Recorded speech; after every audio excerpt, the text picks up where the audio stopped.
Olá pessoal, eu sou Laura Perucchi e esse é o Let's Talk New York, um podcast para falar sobre a vida no exterior e também sobre a vida em Nova York.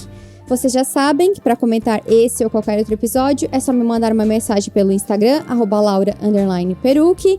Aproveita, se você tem um iPhone, deixa um review, é muito importante deixar um review pro podcast. Abre o Spotify e segue a gente lá também para ajudar. No episódio de hoje, a gente tem um convidado. Ultimamente, eu recebi várias meninas aqui. Eu adorei quando o Renan, que é o seguidor lá no Instagram e acompanha o podcast, me falou do amigo dele, o Felipe Ladvocat. O Felipe mora em Londres há 11 anos e atualmente ele é Digital Brand Manager na Warner Media. Olha só que chique, né? Só que vocês sabem, não é uma linha reta que as pessoas seguem para chegar onde elas querem. No Brasil, ele chegou a ser produtor da Globo, era o emprego dos sonhos dele, mas ele continuava insatisfeito e pensando em como seria viver a vida fora. Então, ele tá aqui para contar mais detalhes, eu não sei muitos. Felipe, seja muito bem-vindo e obrigada por topar esse convite. E já vou deixar o agradecimento ao Renan que nos conectou. Oi, obrigado. Obrigado também por me receber aqui e me convidar para participar do podcast. Então, me conta essa história. Tu me disse que os teus pais foram morar fora, né, na Espanha, só que tu não pôde ir porque tinha uma bolsa, tu fazia jornalismo. É engraçado porque eu sempre tive muita vontade de morar fora, desde que eu era pequeno. O meu avô paterno era francês, então ele falava muito da França, ele tinha muito orgulho da França, dessa nacionalidade dele. Desde sempre, desde que eu nasci, por sorte, que é muito diferente de muitas histórias, né, de amigos também, eu sempre tive a nacionalidade francesa, o passaporte francês. E porque ele falava tanto disso, ficava sempre martelando isso na minha cabeça, né? Foi ele que plantou essa sementinha na tua cabeça, então, de alguma maneira. Quando eu era criança já tinha isso. Acho que essa noção, né, de que existia um outro lugar, sabe? Uma outra coisa. Uhum. E também de pensar na nossa origem, né? De onde a minha família veio. Então, e claro, também a coisa de que eu nunca me identifiquei com muitas coisas do Brasil também, até da parte cultural, por exemplo, de futebol, de carnaval, nunca foi a minha coisa. Eu concordo muito contigo, eu também acho que é uma festa linda e tal, mas pra mim nunca foi essa coisa de, tipo, eu vejo as pessoas morando fora e chega fevereiro, elas sentem falta do carnaval, tipo, ainda bem que é uma coisa a menos pra eu sentir falta, né, porque é tão ruim a gente ficar sentindo falta das coisas, né? Não, exatamente isso, eu acho maravilhoso, incrível, mas nunca foi a coisa de eu curtir. Então tinha essas coisas, né, e também crescendo, sendo gay no Brasil, todas as coisas que aconteceram, então eu tinha sempre essa ideia de como é que seria morar fora e viver em outro país. Fui fazer vestibular e eu passei para a PUC e eu consegui 90% de bolsa no curso de jornalismo. Não poderia pagar uma faculdade como a PUC e conseguir o que eu queria fazer, passar e ainda conseguir uma bolsa, né? Foi uma coisa muito forte para mim. E tu teve alguma experiência de viagem para fora? Nessa parte da tua vida ou não? Eu tive quando eu era criança. Eu fui pra França, justamente pra França, uma vez de aniversário, os meus avós me deram. Então eu fui com os meus avós e o meu primo. Eu acho que eu tinha 11 anos na época. Não tive muita noção, né, do que realmente era. E aí, ao mesmo tempo que eu passei pra faculdade, o meu pai estava desempregado e decidiu ir para a Espanha, porque ele tinha um contato na Espanha que podia ajudar, e ele já falava espanhol também. Os teus pais tinham um passaporte assim como tu tinha. Exatamente, a cidadania francesa. Falava espanhol melhor do que o francês, ele decidiu ir para a Espanha. Como ele tinha um contato lá, já falava espanhol. E assim que eu comecei a faculdade, então meu pai foi primeiro e minha mãe ficou no Brasil com os meus irmãos e comigo. Aí 6 meses depois, eu estava já estagiando na faculdade, amando o curso. Minha mãe decidiu ir com os meus irmãos. Meu pai já tinha um emprego lá na Espanha, gerente de supermercado, que era o que ele fazia no Brasil. Não, e aí minha mãe e os meus irmãos, né, decidiram ir. E aí eles foram para uma cidade muito pequena na Espanha, uma vila chamada, inclusive, Vila Roiosa. É realmente uma vila. E eu, claro, fiquei naquela vontade, mas se eu trancasse a faculdade, eu perderia a bolsa automaticamente. Então, assim, fazendo estágio, amando o curso e com uma bolsa de 90%, eu achei que seria muito arriscado, mesmo que fosse o meu sonho morar fora, sabe? Vou arriscar, perder uma bolsa, não sei o que vai acontecer, não falo espanhol também. E tu tinha o quê? Uns 18, 19 anos nessa época? Exatamente, 19. E os teus pais, eles te apoiaram nessa decisão? Como é que foi pra vocês decidirem? Porque, querendo ou não, 18, 19 anos, a gente é bem novinho, né? Exatamente, eu tava morando no Rio, eu sou de Petrópolis, né? Eu cresci em Petrópolis, que é no interior do Rio. Eu sempre achei uma cidade muito pequena pra mim também, sempre quis ampliar meus horizontes. E aí eu mudei pro Rio, que já era uma cidade enorme, e tava curtindo morar numa cidade grande e tal, mas morando sozinho. Minha mãe ficou muito dividida, ela ficou, claro, um pouco preocupada. Esses 6 primeiros meses em que eu morava lá sozinho e minha mãe morava em Petrópolis, ajudou porque ela já viu que eu conseguia me virar, que eu conseguia fazer as minhas coisas. Ela sabia muito do meu amor pela faculdade, por o que eu tava fazendo, ela podia ver que eu tava curtindo mesmo, sabe? Ela falou, claro, se eu quisesse ir, eu poderia ir com eles, mas eu decidi ficar e ela achou uma decisão bem sensata, porque ela disse que o que eu podia fazer era terminar a faculdade e depois ir. E aí depois eu vou ter um diploma universitário, pelo menos, entendeu? Então seria muito Sim. mais fácil, né? Se eu quiser estudar no exterior, já seria um mestrado, por exemplo. Exato, Né? exato. Não, e tu era novo e também, tipo, tu tinha o passaporte, né? Tipo, não é aquela coisa, não, ou eu vou agora ou não vou nunca mais. Tu tinha essa vantagem de poder fazer essa escolha, né? Eu tenho muita sorte por isso, né? Eu agradeço muito, assim, o meu avô também ter essa vontade dele de manter contato com a origem dele. Foi uma sorte mesmo grande. E aí eu fiz a faculdade, eu sempre ficava isso na minha cabeça, né? E eles tinham um programa de intercâmbio em que você podia passar 6 meses fora durante a faculdade. E eu não fiz porque eu tava namorando na época e eu resolvi que eu achava. Aí foi uma. Eu me arrependo até hoje de não ter feito, porque eu falava. A gente sempre toma essas decisões assim, né? Ainda mais quando a gente é novinho, fazer o quê? Exatamente, o coração fala mais alto, né? E aí. Tu chegou a visitar os teus pais nesse período que tu tava fazendo a faculdade? Visitei, fiquei 2 anos sem ver meus pais, basicamente. E aí fui, era uma vila linda, super pequena, mas linda. Eles moravam assim, de frente para uma praia. Acho que eu fiquei 2 semanas, se eu não me engano. E já me deu aquela coisa assim, nossa, isso mesmo numa vila, que não seria o lugar onde eu moraria, né? Qualquer coisa me impressionava, sabe? A coisa a lixeira ser subterrânea, por exemplo, entendeu? Eu já falo, ai meu Deus, a lixeira é subterrânea. E aí, tipo, o parquinho tem um chão macio para as crianças não se machucarem. Eu falo, gente, o parquinho tem chão macio, tudo me impressionava. Bom, tava isso na minha cabeça, mas como eu tava no Brasil, eu tava vivendo a vida lá, como eu tinha que, né, fazer. E eu consegui, então, um estágio na Globo. Quando eu tava no meio da faculdade, eu fiz um baita processo seletivo pra Globo. Eram 9 mil candidatos para 15 vagas, sendo que era só uma vaga pra área que eu queria. E eu consegui. Então foi assim, foi um processo muito suado. E aí eu falei, bom, agora mais uma coisa me prendendo aqui. Comecei a fazer o estágio lá como produtor. Todo mundo, sabe, super receptivo. Eu fazia entrevistas ao vivo pro site. Então eu conhecia, assim, os elencos das novelas e convidados dos telejornais e tal. Não, e uma coisa que eu também sou jornalista, né? Só que eu me formei em Santa Catarina e não sei se todos os jornalistas pensam assim, mas pelo menos quando eu estudava e alguns colegas também, tipo assim, cara, a Globo assim, é o ápice, né? Tipo, e no Rio e São Paulo é onde estão as maiores empresas de comunicação, né? Se tu pensar na mídia impressa também, né? Editora Abril, que já teve os seus tempos áureos. Então, eu sei que muita gente cria polêmicas com a Globo hoje em dia, mas a Globo é o ápice, um dos ápices da carreira, né? No Brasil. Exatamente esse o ponto, assim. No Brasil, para trabalhar com o que eu queria, que era entretenimento,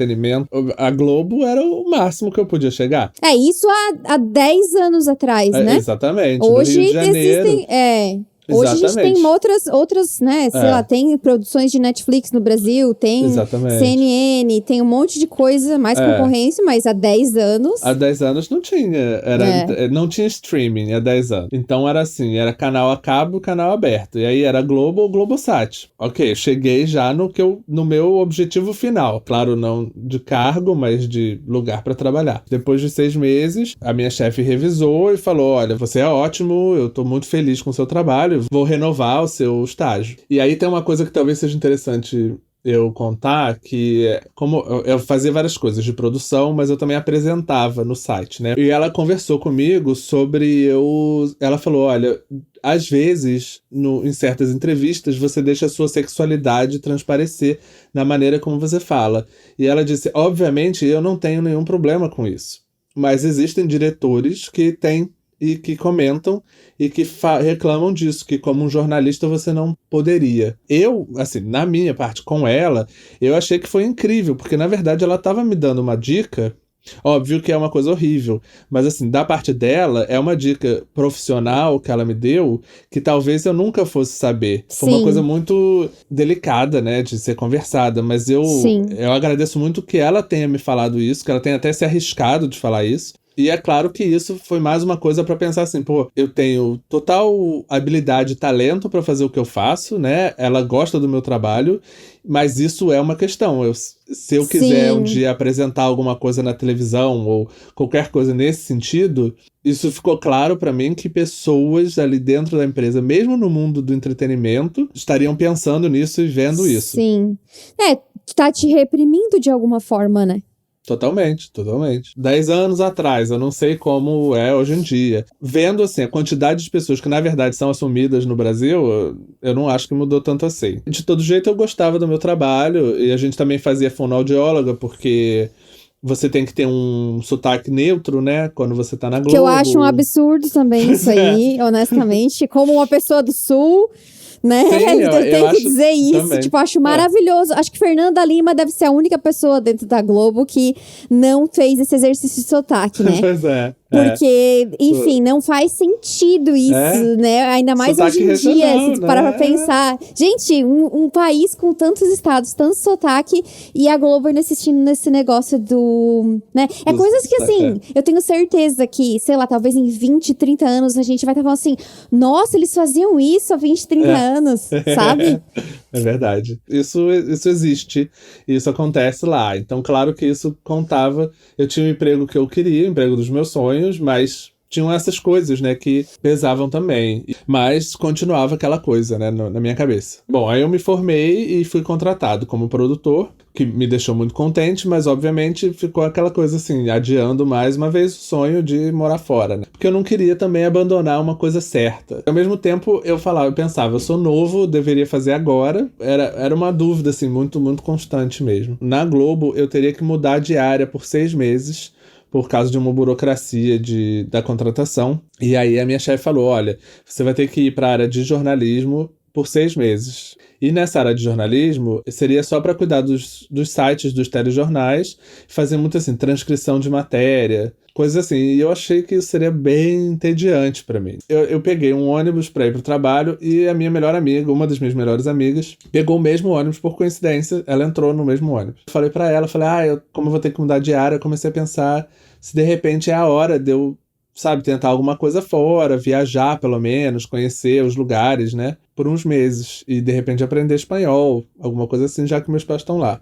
É uma ótima ideia, gostaria de ir com você. E aí eu pensei, eu falei, bom, então deixa eu pensar. Eu já tinha terminado o namoro também nessa época. Aí eu conversei com os meus pais e a minha mãe falou assim, tudo bem, mas eu não vou te falar o que fazer e não vou te dar nenhum conselho, porque isso é a sua vida.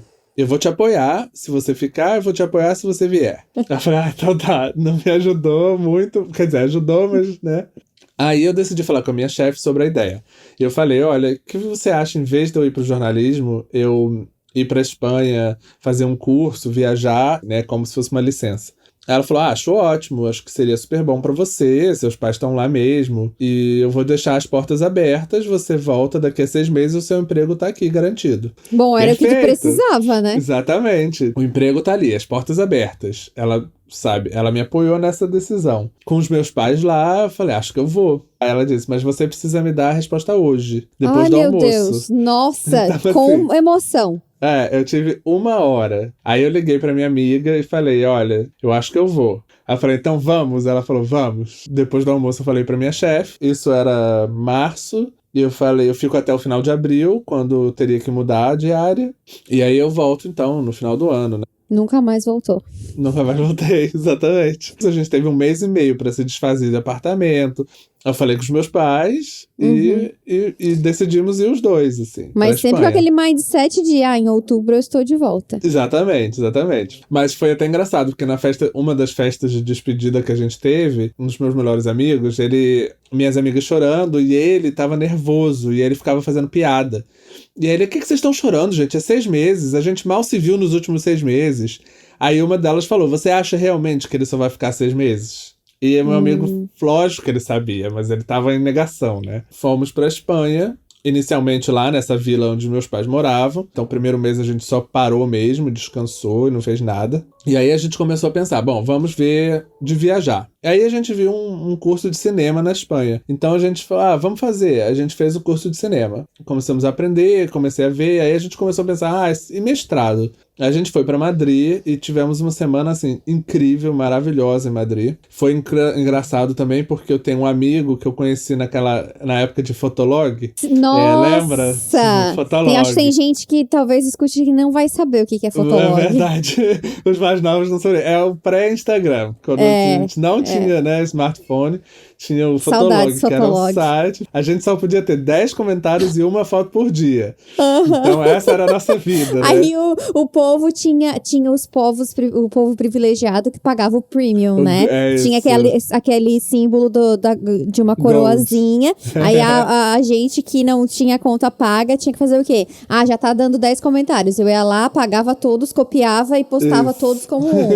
Exatamente. Ai, gente. Só assim, exatamente. E eu peguei a época do Fotolog, pra te conseguir fazer uma conta no Fotolog, tinha que ser só em tal horário do fuso pra te conseguir, porque tinha número de contas por dia que eles abriam. Não sei se tu lembra desse detalhe. Eu lembro. E era o Brasil, sempre encontrava o limite, né? Então era meia-noite, você tinha que entrar e ser muito rápido.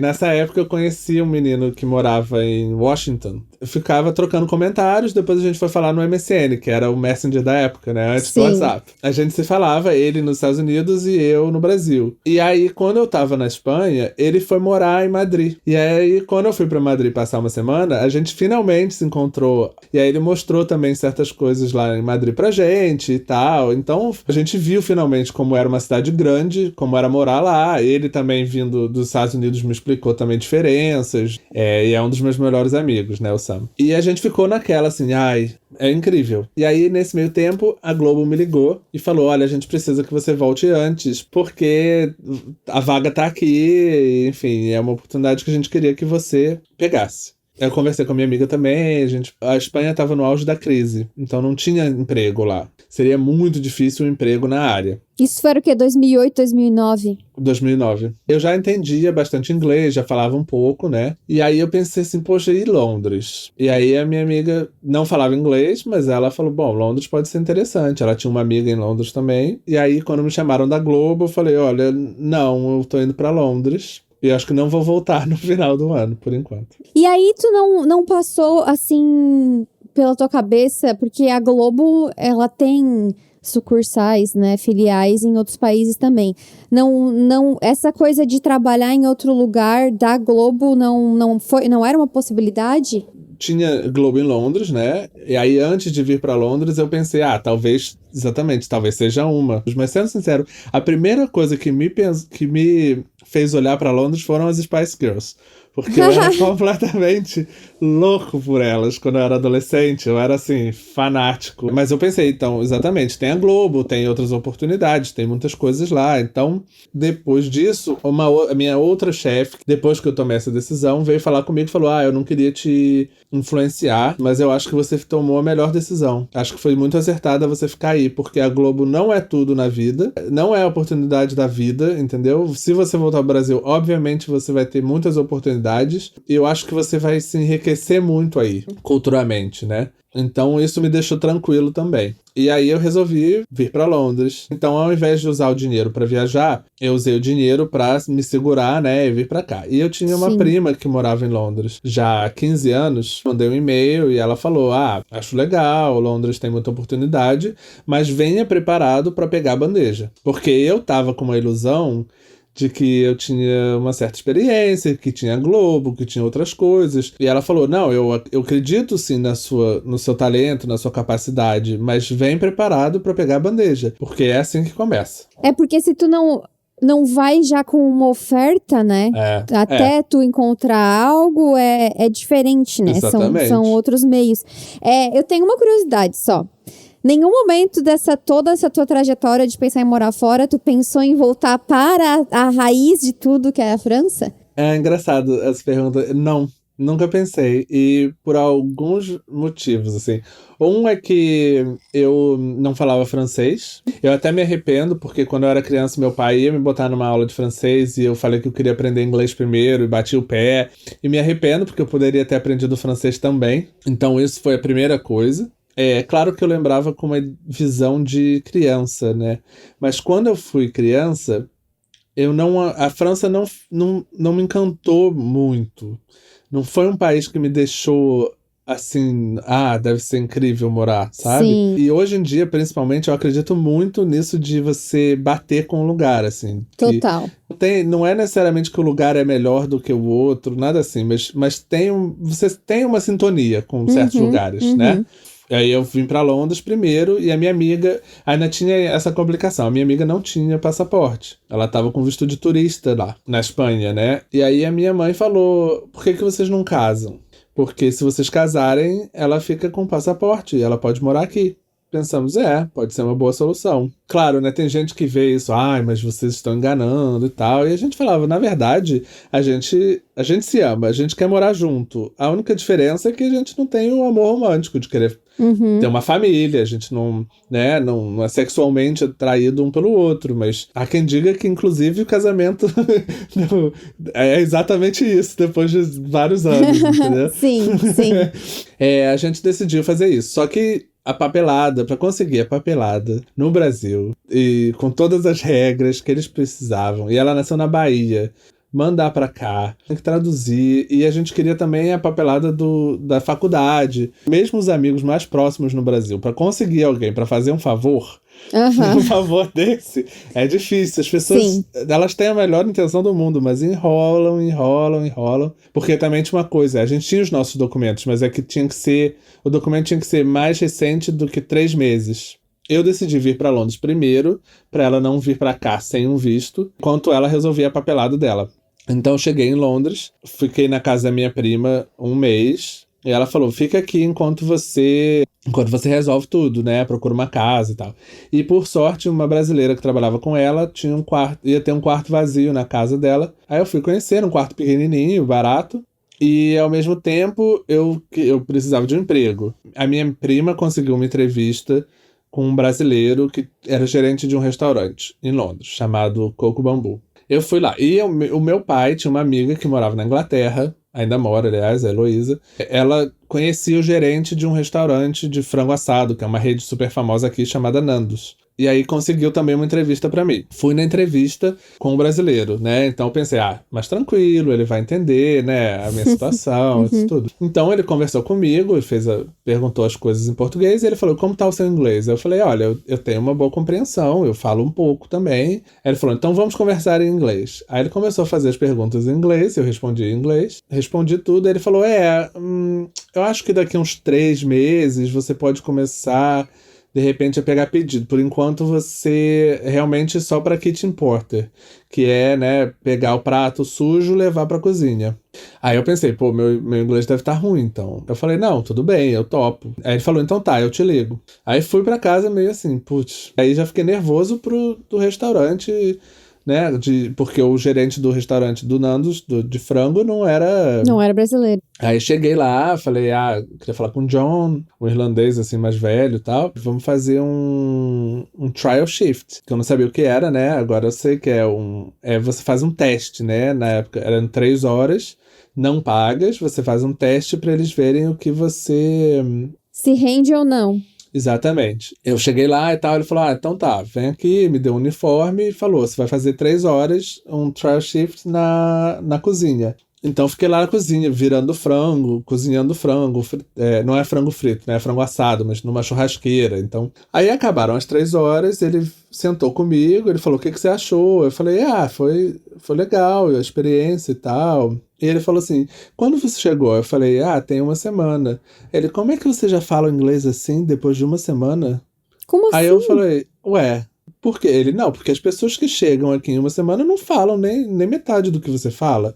Você consegue se expressar? Eu consigo entender. Aí eu falei, tá vendo? O brasileiro, Meu Deus. claro, o brasileiro tinha que dar uma de que o meu inglês estava péssimo, Brasileiro é né? foda às vezes, Pô, né? exatamente, sabe? Nem pensa no cara que tá chegando. Óbvio que o meu inglês não era super fluente. Um irlandês falar que eu tinha toda a capacidade de me comunicar, Acho que o né? irlandês tem mais moral nesse caso, né? Exatamente. Aí ele me ligou depois de uns dias, o irlandês, o John, e falou: Olha, o seu teste foi péssimo na cozinha, mas todo mundo gostou muito de você. Então eu queria te oferecer uma vaga de host e caixa.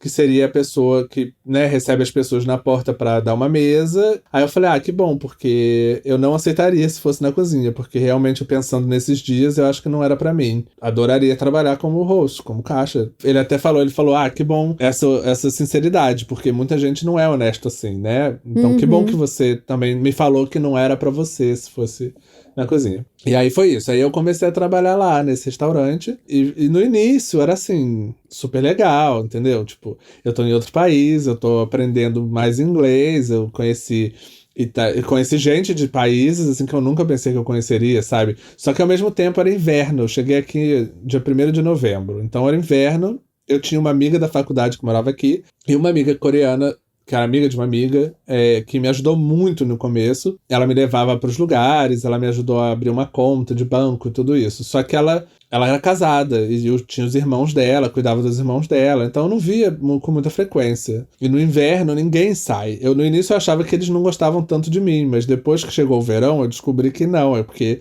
ninguém quer sair de casa no inverno. E no verão todo mundo me chamava para tudo, para ir pro piquenique, para fazer coisa no parque. Então no início foi um pouco solitário, né, porque as pessoas não me encontravam.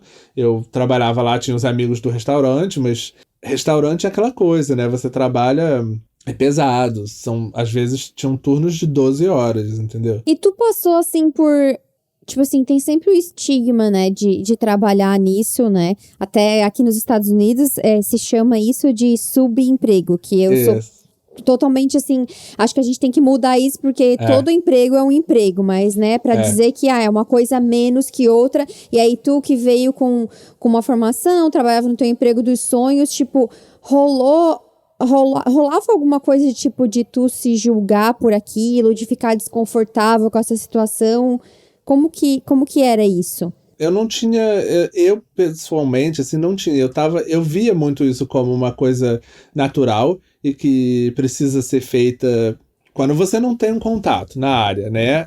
Eu não conhecia ninguém que trabalhasse com comunicação em Londres, recém-chegado. Então, assim, pra mim era uma coisa natural. E acho que o importante de trabalhar no restaurante foi que eu vi pessoas, assim, europeus, inclusive, estavam passando pela mesma coisa. Eu tinha uma amiga portuguesa que era PhD em estatística, sabe? Ela estudou psicologia, era PhD em estatística e ela trabalhava no restaurante da mesma forma que eu. E outros ingleses que estavam fazendo faculdade, eram estudantes e também trabalhavam lá, sabe? Então isso também me abriu muito os olhos para isso, que era uma coisa normal. Eu não via como um problema. E eu acho até engraçado como os brasileiros que iam lá e descobriam que era brasileiro, tiravam fotos, davam um beijinho, tipo, sabe? E aí eu pensava, engraçado, né? No Brasil, quem trata um garçom assim? Só porque no exterior é um brasileiro, aí vai chegar no Brasil, sabe? Então isso também me deixava muito assim. E me fez muito também mudar a forma como eu penso quando eu vou num restaurante ou numa coisa de serviço, pensar nessas pessoas também que estão ali, sabe? E uma coisa que aconteceu foi que eu descobri também, eu fiquei sabendo por uma amiga, fiquei sabendo que alguns amigos no Brasil criticavam, falavam por que ele fez uma faculdade de jornalismo, trabalhava na Globo e abandonou tudo pra ir vender frango assado, sabe? Então, era uma coisa que eu fiquei assim, realmente as pessoas não entendem, elas não têm noção do que é morar em outro lugar, não sabem que, primeiro, completamente normal, é como você começa, uma coisa num caminho para outra coisa, e a outra é, se você quer, qual o problema? Mas é Exato. exatamente isso que você falou, essa coisa de chamar de subemprego, que existe muito no Brasil e que é visto como um subemprego e que acho que também muito baseado em como os salários são no Brasil, né? Sim, Porque uhum. aqui você consegue se sustentar trabalhando no restaurante, Exato. sabe? É um pensamento muito elitista, né? Muito elitista. Muito Muito. elitista e também de a pessoa achar que por ela tem quanto mais, sei lá, diplomas ela tem, é mais importante ela é melhor do que alguém. E isso não é verdade. E outra coisa que eu achei interessante que tu falou, tipo assim, é um emprego como qualquer outro. É um emprego digno. Tu não tá roubando, tu não tá matando, tu não tá fazendo mal pra ninguém, tu tá lá cumprindo o teu horário e recebendo dinheiro por isso. Exatamente. Qual é o problema? Exatamente. Né? Não Só que rola muito esse muito. estigma, as pessoas. Muita gente não fala abertamente, né, quando tá nesses trabalhos, porque vergonha, exato, porque as pessoas ficam nessa, às vezes elas ficam ou nessa indignação, tipo, nossa, tu vai fazer isso, ou então elas ficam com pena, ou então elas ficam tirando sarro, né? É sempre exatamente. nos 3 comportamentos. Não existe subemprego, né? Emprego é emprego. Exato. Você trabalha, você recebe dinheiro pelo seu trabalho.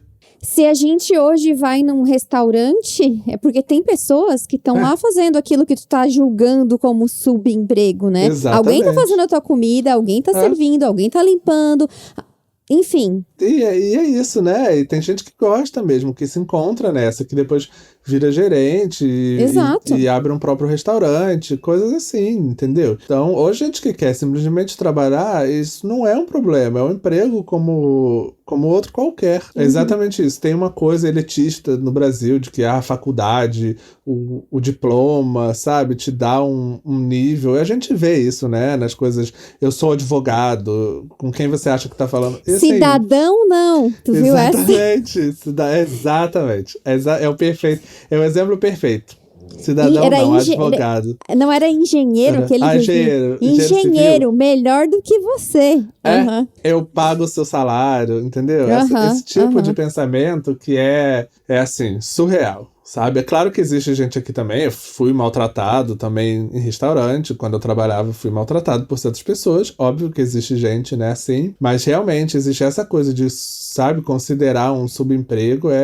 E eu lembro, teve um dia que alguém foi super grosso com a minha amiga italiana. Eu fui na mesa e eles começaram a falar mal dela e falar, olha, porque ela não entende nada, ela mal fala inglês, não sei o quê. Aí ela veio e falou assim, eu queria ver você morando em outro país igual a mim, falando 2 idiomas e fazendo o que eu faço. E essa coisa de ver realmente como um subemprego, eu realmente não via, não sentia vergonha nem nada. E eu via como uma coisa mesmo, assim, de passagem. E o primeiro ano, principalmente, eu me diverti muito, mas aprendi muito. Agora, já o segundo ano, eu já tava muito cansado e eu já vi que não era mesmo pra mim. Eu sabia que eu queria voltar pra minha área, né, que era o que eu realmente gostava de fazer. Eu já tava me cansando muito e esgotado fisicamente, mas com o meu cérebro a mil.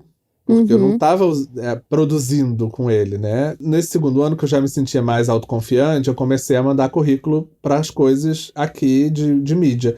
Mas eu achava que eu ia ter que fazer um mestrado primeiro, que ia me abrir as portas aqui, né? Então eu também comecei a ver, só que eram bem caros. Mesmo para quem tem passaporte europeu, você só tem desconto no mestrado, que eles chamam de desconto de europeu, depois que você mora aqui há pelo menos 2 ou 4 anos, alguma coisa assim. E bom, aí eu tava lá, assim, já trabalhando, mandando currículos, não escutava nada, mas mandando, até que eu comecei a fazer todo dia. Todo dia eu entrava no site de emprego e mandava pra tudo que tivesse a ver minimamente com mídia. Aperfeiçoando o currículo, aperfeiçoando a cover letter, né, que é a carta de apresentação, aperfeiçoando o máximo que eu podia e mandando, disparando. E eu cheguei a ver coisas da Globo também, mas eu não conhecia ninguém lá e aí eu tava muito cansado já de lá, de não ter horário, de não ter nada assim. E decidi tentar trabalhar num café, que eu achei que seria menos desgastante. E aí eu fiz o processo seletivo, assim, sem a menor vontade, mas 2 anos trabalhando no restaurante, eu sabia exatamente o que eles queriam ouvir, né? Passei, fui trabalhar no café, chama It, que é uma rede daqui também. Horários eram bem melhores, era segunda a sexta, no máximo 5:30 da tarde. Então eu pensei, bom, pelo menos eu vou ter horários regulares e vou ter meus fins de semana. Só que eu cheguei lá e era assim, era 1 hora do dia, era atendendo cliente. O resto era limpando a panela gigantesca de sopa, e era fazendo os potes de iogurte. E a gerente era muito grossa. Pior chefe que eu já tive na vida. Ela era da República Tcheca. Uma vez ela virou pra mim e ela falou assim, coloca as bandejas lá fora. Não era tipo, pode colocar, por favor. Coloca as bandejas lá fora. E eu não entendi, eu achei que ela tava falando outra coisa. Eu falei, tá bom. No dia seguinte, ela virou e falou assim, por que você não botou as bandejas lá fora como eu falei? Falei, desculpa, eu não entendi, eu entendi outra coisa. O que eu preciso fazer pra você entender? Falar japonês? Nesse nível. Botar uma coisa a ela, cuidado porque isso é muito, muito frágil. Aí quebrou. Como que isso quebrou? Eu falei, você acabou de falar que era muito frágil. E todo dia eu ficava 1 hora a mais, sem ser pago. Porque eu tinha que limpar sei lá o quê, porque demorava a limpar as coisas. E eles falavam, não, você só pode sair depois que você terminar de limpar.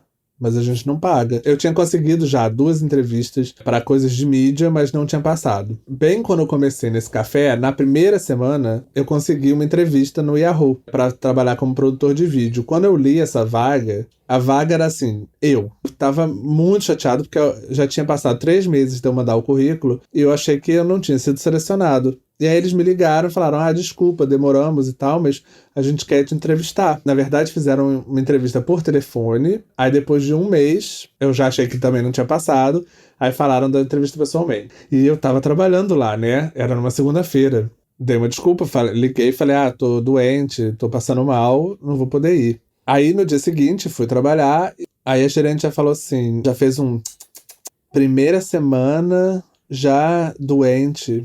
Não é bom. Sabe? E se fosse verdade? Se eu realmente estivesse doente, entendeu?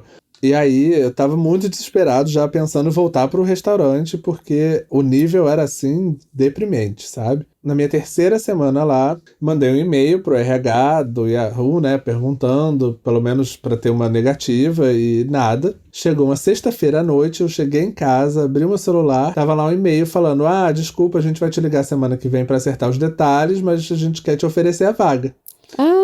Meu Aí eu, Deus. nossa, inacreditável. Eu liguei pra minha amiga, que morava comigo, né? Ela trabalhava no Nandos comigo, e aí eu liguei pro Nandos pra falar com ela.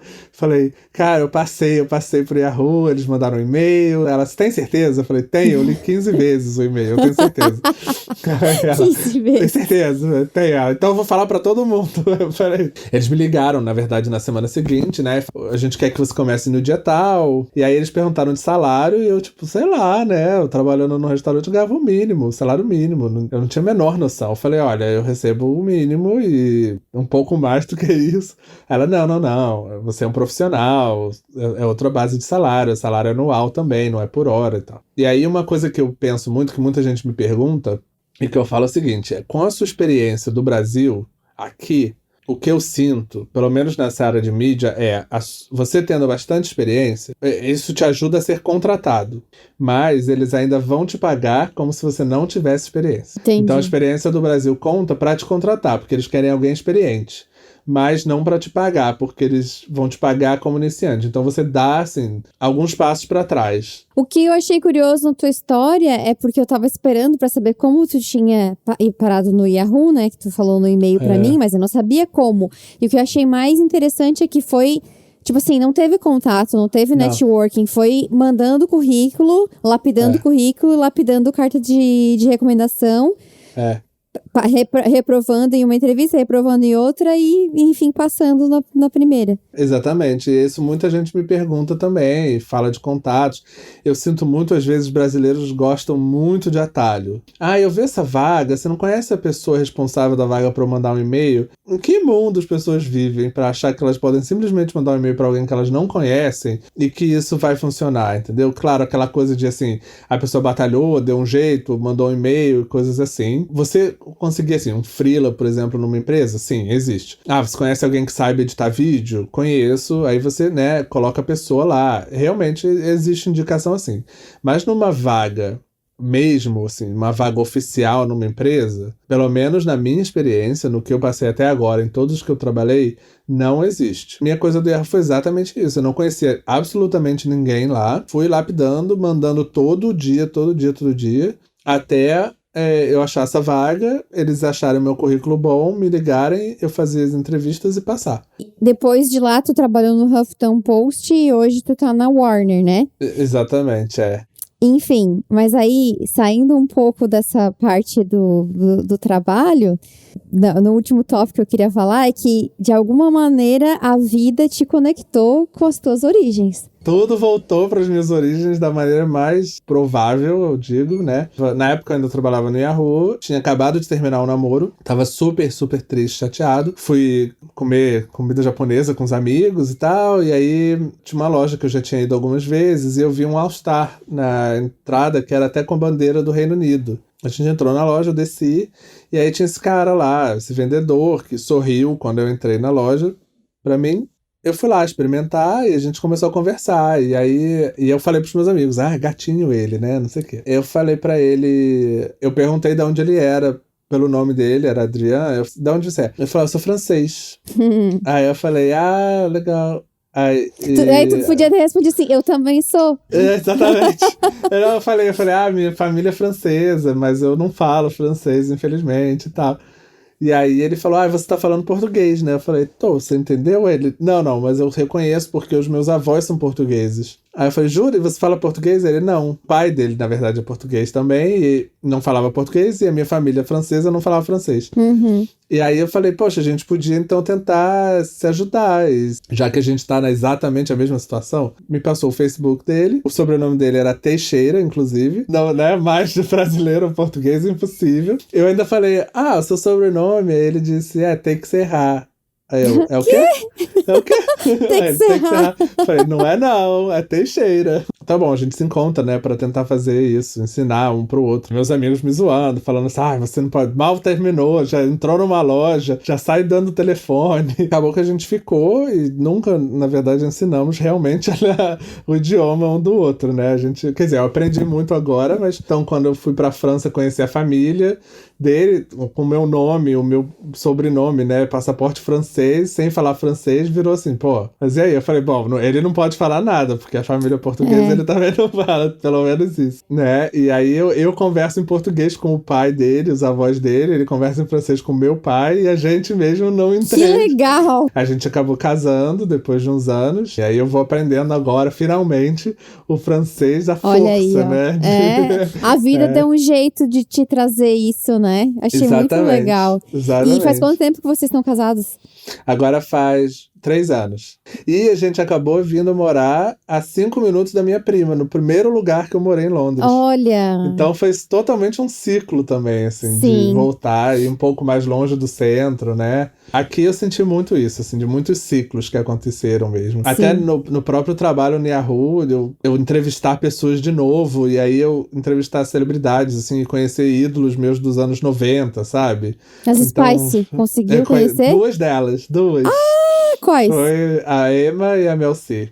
Que legal. Mas eu fiquei tão nervoso que eu não consegui falar. Imagino. E a Mel B também, eu conheci no tapete vermelho, mas foi muito rápido. Pra gente fazer um fechamento, eu queria te perguntar, assim, quais foram os teus maiores aprendizados? Desde o Felipe lá, que estava fazendo a faculdade de jornalismo, sonhava em morar fora, pra hoje que tá estabelecido na carreira, morando em Londres. Primeiro, sair da zona de conforto. Eu vejo muitos amigos que falam assim, que vontade, que máximo, quando você posta vagas de emprego no Facebook, eu morro de vontade, não sei o quê. E olha, principalmente no exterior, aqui pelo menos, em relação à idade, não tem nenhum preconceito de idade para contratar as pessoas, sabe? Não tem preconceito mesmo de idade. E você ser estrangeiro não é um problema para você conseguir um emprego na área aqui. Eu lembro, o italiano que sentava do meu lado, uma vez estava falando com o chefe dele, queria falar da hash key, né, que a gente fala, o jogo da velha, e ele falou, essa tecla, desculpa, eu não sei o nome em inglês, e aí o chefe dele falou, você não tem que pedir desculpa, eu não sei o nome em italiano. Na verdade, eles valorizam você falar outras línguas, porque tantos deles não falam,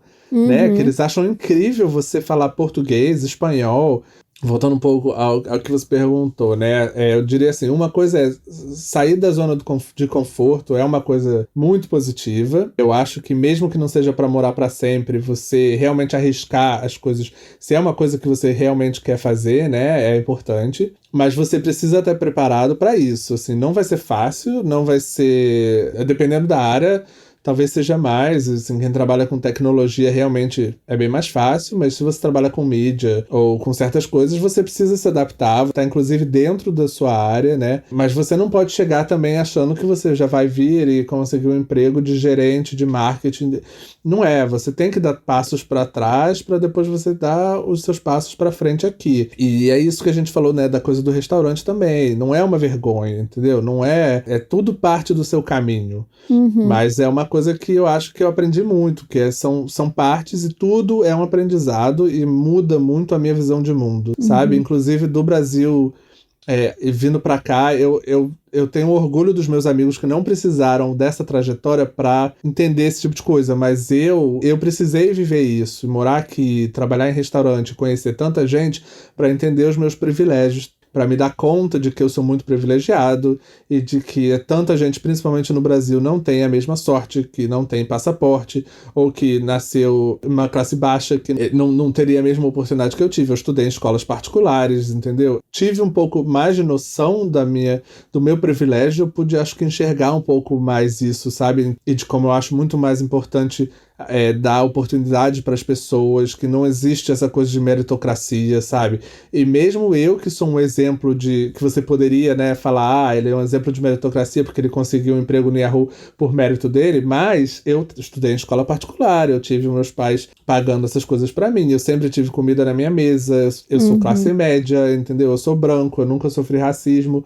As pessoas não estão te vendo agora, mas tu também parece europeu, né? Pois é. Exatamente, as pessoas olham pra mim e Claro, acham que porque eu sou tu é, né? Também são as tuas raízes, né? Então, óbvio. Exatamente. Então, eu tenho noção disso, de que são esses meus privilégios que me ajudaram e eu acho que, assim, todo mundo pode ter essa oportunidade, mas não é só querer. Eu detesto quando eu leio um texto que fala, é só querer.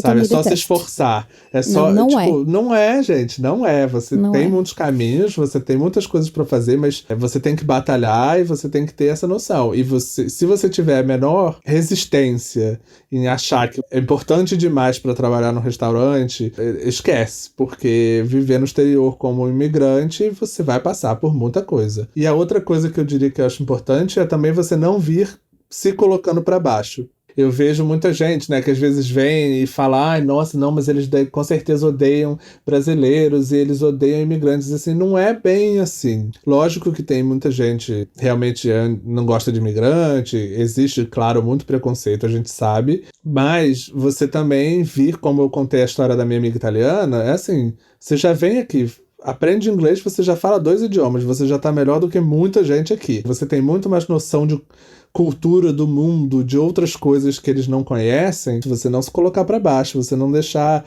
um outro brasileiro, por exemplo, aqui te botar pra baixo, entendeu? Exato. Nada é vergonhoso, nada, mesmo que você faça aqui limpar banheiro, limpar a casa, absolutamente nada disso é uma vergonha, mas são partes de uma jornada, e também é possível, mas batalhar mesmo, também tem sorte, também tem privilégio, tem muitas coisas, né, que entram nisso. E o que eu tento fazer aqui, que eu aprendi com essa minha amiga coreana, né, que cresceu no Brasil, na verdade, todo mundo que chega, que eu conheço, da faculdade, ou que entra em contato comigo, eu tento ajudar, assim, da melhor forma possível, porque ela foi tão importante, a ajuda que ela me deu de simplesmente te levar para abrir uma conta, te explicar como que eu faço o número de trabalho, que eu tento passar isso para as outras pessoas, então eu tento acolher as pessoas que eu conheço, eu acho que faz toda a diferença, e tá todo mundo no mesmo barco quando você, né, vem para o exterior, mora em outro país, longe de todo mundo. Então, eu acho que isso é uma coisa legal e eu espero que, ajudando, eles façam a mesma coisa por outras pessoas que venham também, assim. Felipe, eu queria te agradecer pelo teu tempo. Foi incrível, foi uma delícia bater esse papo contigo e